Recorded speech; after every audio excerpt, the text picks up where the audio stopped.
Assalamualaikum warahmatullahi wabarakatuh. Apa kabar teman-teman semua? Sehat? Alhamdulillah. Baik, sebelum kita bahas lebih lanjut, mari kita berdoa terlebih dahulu. Ya Allah, jika hari ini ada di antara kami yang sedang sakit, mohon angkatlah penyakitnya ya Allah. Berikanlah kesembuhan untuknya. Karena hanya Engkaulah yang Maha menyembuhkan. Ya Allah, jika hari ini ada di antara kami yang kesulitan rizki, mohon mudahkanlah dan bukalah jalan rizkinya ya Allah. Karena hanya Engkau Maha pemberi rizki. Ya Allah, jika hari ini ada di antara kami ada yang berhutang, selesaikanlah hutangnya, mudahkan urusannya, dan luaskanlah rizkinya. Amin. Amin ya Rabbal Alamin. Baik, mari kita mulai. Apa yang jarang dibahas adalah bagaimana orang Tiongkok memahami bahwa kesederhanaan adalah salah satu pijakan terbesar menuju kekayaan. Mereka hidup di bawah kemampuan finansial mereka bukan karena terpaksa, tapi karena mereka tahu itu memberi kendali. Ini bukan tentang hidup dalam kekurangan atau menyiksa diri, tapi tentang menjaga kejernihan atas apa yang benar-benar penting. Semakin sederhana pilihan hidupmu, semakin sedikit kekhawatiran yang kamu pikul. Dan tahu apa hasilnya?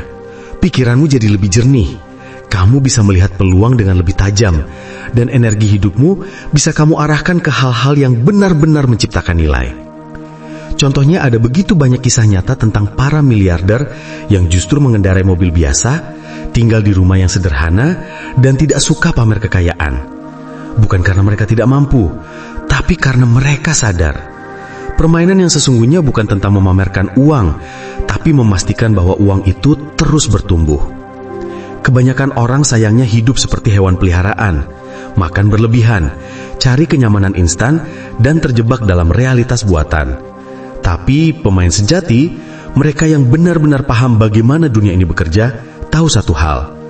Serigala di alam liar hanya makan secukupnya, menyimpan energinya, dan selalu siap untuk melangkah ke peluang berikutnya. Sekarang, saya tidak akan membahas sekadar satu kebiasaan sederhana, tapi sebuah konsep yang sangat kuat. Sesuatu yang dipahami dan dijalankan secara serius oleh banyak orang Tiongkok.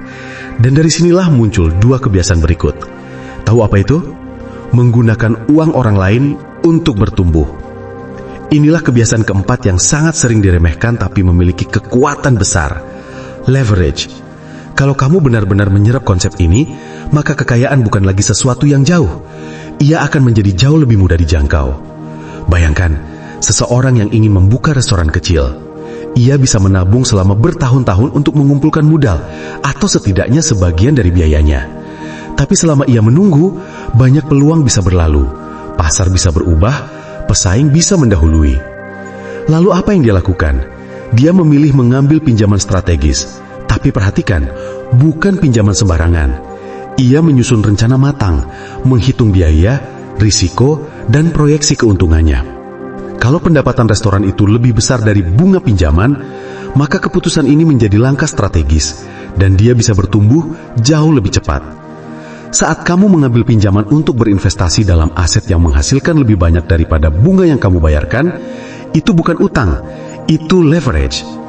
Utang yang buruk akan menguras penghasilanmu, tapi utang yang cerdas justru membangun kekayaanmu. Dan ini bukan sekedar teori. Inilah yang dilakukan Jack Ma saat membangun Alibaba. Dia tidak memulai dengan modal besar dari kantong pribadi. Dia menggunakan dana dari orang lain dengan cerdas. Itulah sebabnya perusahaannya bisa berkembang pesat, sementara pesaing yang hanya mengandalkan modal sendiri tertinggal jauh di belakang. Rasa takut terhadap risiko membuat kebanyakan orang menghindari menggunakan uang orang lain. Tapi orang kaya mengerti, hidup bukan tentang menghindari risiko, tapi tentang mengelola risiko itu dengan cerdas. Kebiasaan kelima yang masih berkaitan dengan prinsip leverage ini adalah menggunakan waktu orang lain. Kalau kamu bekerja untuk orang lain, kamu harus sadar bahwa waktu dan tenagamu saat ini sedang digunakan untuk membangun kekayaan orang itu. Dan tidak ada yang salah dengan itu, asalkan kamu sadar bahwa ini tidak bisa menjadi satu-satunya cara kamu mencari uang. Masalahnya muncul ketika kamu menghabiskan seumur hidupmu menukar waktu dengan uang tanpa pernah menciptakan cara untuk memanfaatkan waktu orang lain demi pertumbuhanmu sendiri. Banyak pengusaha kecil, mungkin juga kamu, masih berpikir bahwa melakukan semuanya sendiri adalah cara terbaik untuk hemat. Mereka masak sendiri, layani pelanggan, atur keuangan, bahkan bersih-bersih tempat usaha di malam hari. Tapi kenyataannya, bukannya untung, mereka justru membatasi pertumbuhan mereka sendiri. Kembali ke contoh restoran. Bayangkan seorang pemilik yang menghabiskan 3 jam setiap hari hanya untuk membersihkan dan merapikan tempat. Sekarang, coba bayangkan kalau waktu itu digunakan untuk menyusun strategi, negosiasi dengan pemasok, atau mencari pelanggan baru. Dengan mengganti 3 jam kerja yang tidak menambah nilai menjadi 3 jam untuk pertumbuhan, dia sedang menggandakan kekuatannya. Dan itu, sekali lagi adalah leverage. Dan sekarang kita masuk ke bagian terakhir, kebiasaan ke-7. Dan yang ini mungkin akan mengejutkan kamu. Bermain di dalam kesalahan. Apa maksudnya bermain di dalam kesalahan? Tunggu dulu. Mayoritas orang menghindari kesalahan seolah-olah itu adalah vonis mati. Mereka tumbuh dengan ajaran bahwa kegagalan itu memalukan, bahwa melakukan kesalahan berarti kamu adalah pecundang, dan bahwa kesalahan adalah sesuatu yang harus dihindari dengan segala cara. Tapi masalah sebenarnya bukan pada kesalahannya itu sendiri, melainkan cara kita memandang kesalahan itu sendiri. Bagi kebanyakan orang, kesalahan adalah bukti bahwa mereka tidak cukup baik, bahwa usaha mereka sia-sia. Tapi siapapun yang benar-benar memahami permainan kehidupan, tahu satu hal, setiap kesalahan membawa pelajaran. Saat seorang pengusaha membuka bisnis dan gagal, itu bukan berarti dia gagal sebagai manusia. Itu berarti dia tahu cara yang tidak berhasil. Itu berarti dia tahu bagian mana yang perlu diperbaiki. Dia mendapatkan pengalaman yang tidak dimiliki oleh orang-orang yang hanya diam dan takut mencoba. Dan ironisnya, itu justru membuat dia lebih dekat dengan kekayaan, bukan sebaliknya.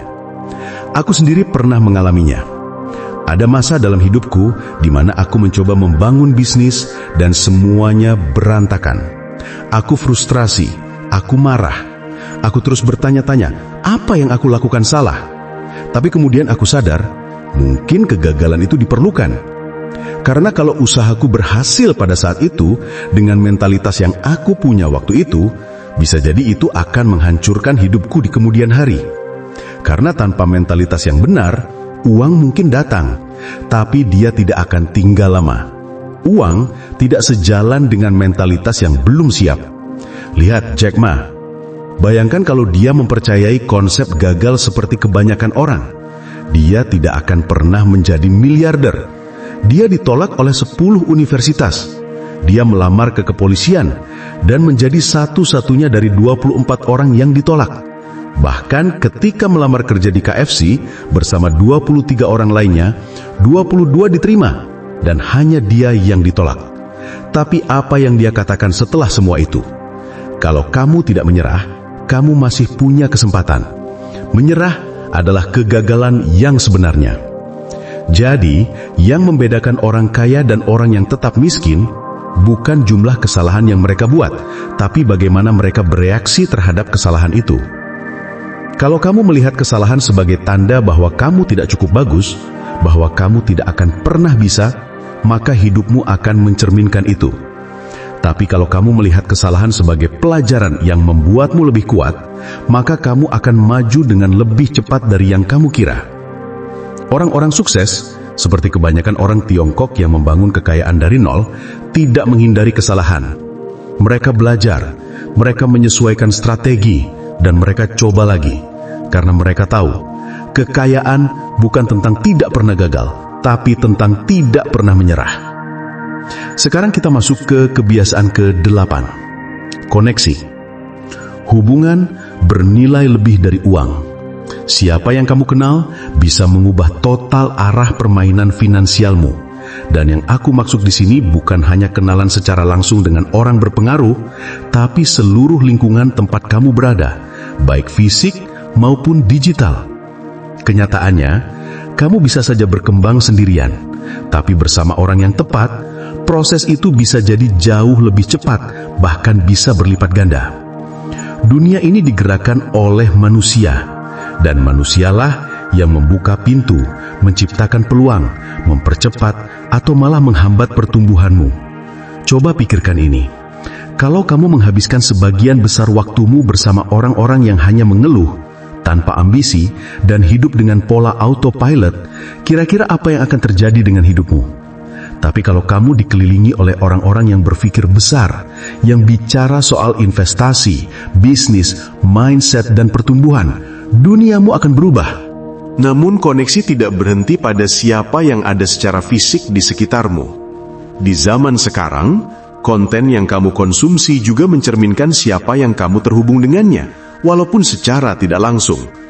Media sosial, buku yang kamu baca, video yang kamu tonton, podcast yang kamu dengarkan, semuanya memprogram otakmu. Kalau feedmu dipenuhi dengan gosip, drama, dan hal-hal yang tidak bernilai, maka pikiranmu pun akan terbentuk untuk tetap stagnan. Tapi kalau kamu mulai mengikuti pengusaha, investor, kreator, yang berbicara tentang pertumbuhan dan kesuksesan, secara otomatis otakmu mulai melihat peluang baru, dan itulah titik di mana mentalitas miskin berubah menjadi mentalitas kaya.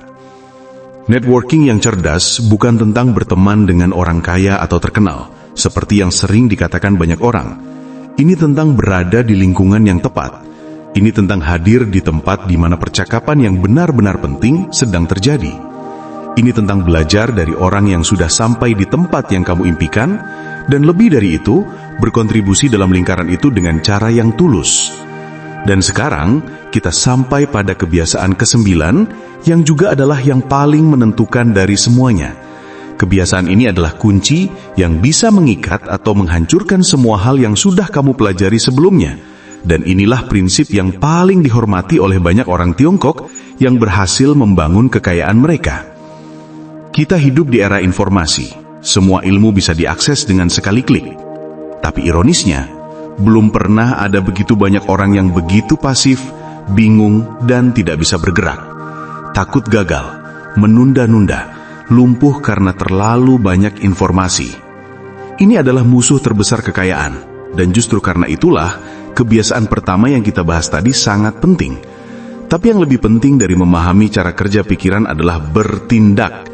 Karena sejujurnya, apa guna kamu membaca buku, menonton video, belajar strategi keuangan, menyusun rencana, kalau semuanya hanya berakhir di kepalamu dan tidak pernah diwujudkan?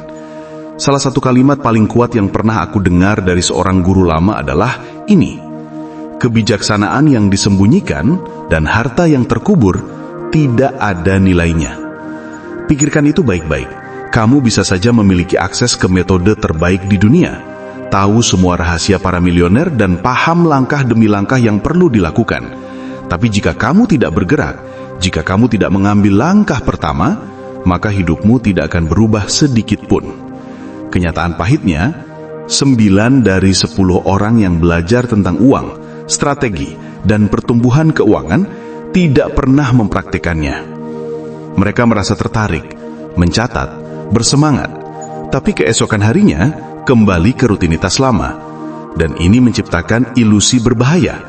Ilusi seolah-olah mereka sedang berkembang hanya karena mereka sedang menyerap informasi.